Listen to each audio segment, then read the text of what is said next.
7 мүнөт убактыңарды алам. Угуп койгула, көрүп койгула. Андан кийин сөгүнөсүңөрбү, карганасыңарбы, же мен оюма кошуласыңарбы, аны өзүңөр билесиңер. Садыр Жапаров президенттикке талапкер болуп кандидатурасын койду. Кыргызстандын тургуну болуп президентти сындоого укугум бар, ошо укугум менен колдонуп, мен бул видео обращенияны, видео кайрылууну жасайын деп чечтим.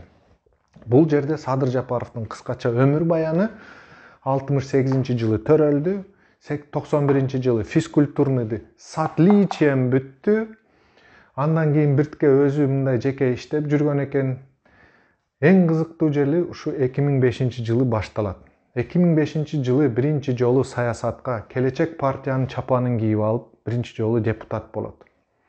2007-жылы болсо Бакиев президент парламентти жойгондон кийин Келечек партиянын заматта чапанын чечип, Ак Жол партиясынын чапанын кийип, депутат болбойт, бирок Бакиев президенттин кол астында иштеп, ошол жерде советник, жардамчы болот. Анан кийин комиссар агентства по борьбе с коррупцией.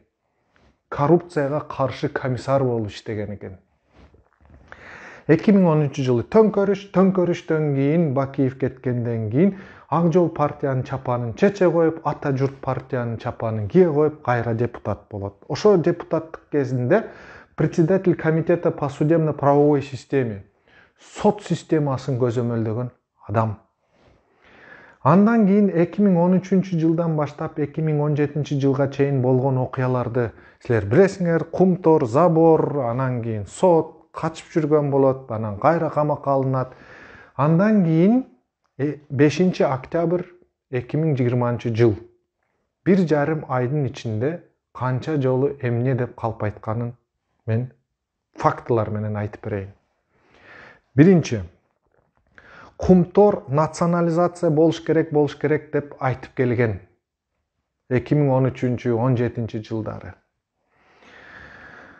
Премьер-министр болоору менен Кумтор национализацияга мамлекетке өткөрүп бергенге кажети жок деди. Өзгөрүү заматта келди го. Ал эмне деп ойлосо болот? Эмнегедир 2005-жылдан баштап 2010-га чейин депутат болуп, ошо комиссар болуп жүргөндө Кумтор жөнүндө маселени көтөргөн эмес. Себеби бул жерде ошо Кумтор ушу кезде колунда болчу. 2010-дон кийин төңкөрүштөн кийин Кумтор башка кишилердин колуна түштү. Азыр эми кайра өзүнүн колуна түшкөндөн кийин кажети жок болуп калыптыр. Төңкөрүш болгондон кийин жана премьер-министр ким болот деп өдө төмөн болуп, тартыш болуп атып, абдан кресло талаш болуп атканда эсиңерде болсо керек, эмне дедиле? Мен легитимдүү премьер-министр болуш үчүн мага кворум түзүп, мени легитимизация кылып бергиле. Кол бутум азыр тушалуу, мен эч нерсе кыла албайм. Тушоом чечилсе, өзгөрүү башталат деди. Эптеп-септеп, кара жерди тепсеп, коркутуу үркүтүү менен кворум чогултуп, легитимный премьер-министр кылдык. Премьер-министр болору менен өзгөрүү болгон жок. Эмне деди? Андан кийин ошол заматта эле Ошко барды. Ошто пандемияга карабай стадиондо элдерди чогултту. Ошол жерде элдин астында кыңк этпей, уялбай айтты. Эл парламенттик башкарууга каршы болуп толкунданды. Бул дагы калп. Эл таза шайлоо деп талап коюп толкунданды. Эми юрфакты бүткөн адам 2006-жылы депутат болуп келгенде юрфак КРСУну бүтүптүр. Физкультурныйды с отличием бүтүптүр, бирок юрфакты кандай бүткөн маалымат жок. Билбейм, айта албайм. Бирок юрфакты бүткөн адам, комиссар по агентству по борьбе с коррупцией болгон адам, сот системасын көзөмөлдөп жүргөн адам, конституцияны билиш керек, мыйзамдардын баарын билиш керек, кылмыш кодексин жатка билиш керек. Ошого карабай туруп, Райым Матраимов кармалгандан кийин сот чечиш керек эле, кандай болот.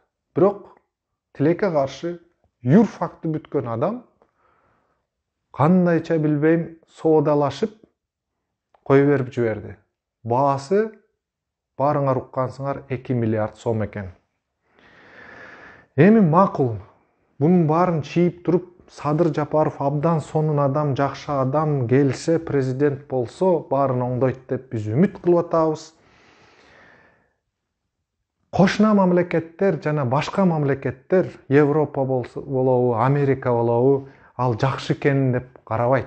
Ал муну карайт. Анан кийин ушу кандай жол менен бийликке келгенин карайт. Анан ошого жараша иш кылат. Конституция келсе, президент болсо, бул кошуна мамлекеттердин бириси да тааныбайт. Инвестиция келбейт. Инвестиция келбесе, социалдык тармак оңолбойт. Дары-дармек кымбаттаса, капа болбогула. Бензин кымбаттаса, таарынбагыла. Чет мамлекетке чыгып окуйм, иштейм деп виза ала албасаңар, өкүнбөгүлө.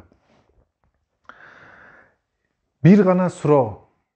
Ушунча калп айтып келген адам, юрфакты бүтүп, мыйзамдарды бузуп келген адам, эми таза шайлоо өткөрүп бере алабы? Ошого бир оюн чуркатып койгула. Менде болду, чоң рахмат.